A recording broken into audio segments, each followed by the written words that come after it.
À disposition. La parole est à Jean-Sébastien. Je vous en prie. La parole est à Jean-Sébastien Vialat et à lui seul. Monsieur le Président, ma question s'adresse à Monsieur Hubert Falco, secrétaire d'État chargé des anciens combattants. Le 18 juin 40, une voix s'élève dans la nuit. Solennelle, impérieuse, elle appelle à poursuivre le combat contre l'Allemagne nazie.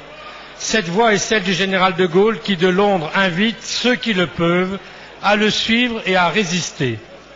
C'était il y a 70 ans, c'était le début d'une nouvelle page de notre histoire qui allait conduire à la victoire. Certes, l'appel du 18 juin n'a guère été entendu.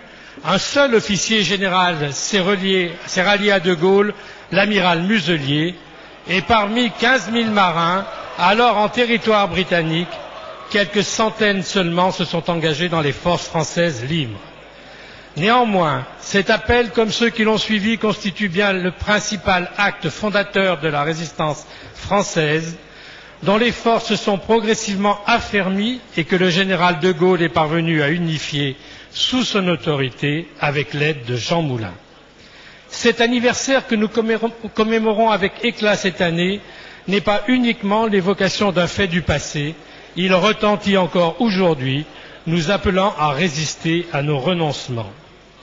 Alors que nous venons de voter à l'unanimité un nouveau dispositif législatif pour permettre à l'œuvre des compagnons de se perpétuer à travers le Conseil national des communes, compagnons de la libération, il est de notre devoir de nous souvenir de ceux qui nous ont précédés et sans qui nous ne serions pas là pour faire vivre la démocratie. Ma question sera donc simple, Monsieur le Ministre. Pouvez-vous nous indiquer les commémorations qui se déroulent actuellement? Pouvez-vous nous indiquer quel est l'esprit qui devra y présider et comment vous comptez y associer de jeunes générations?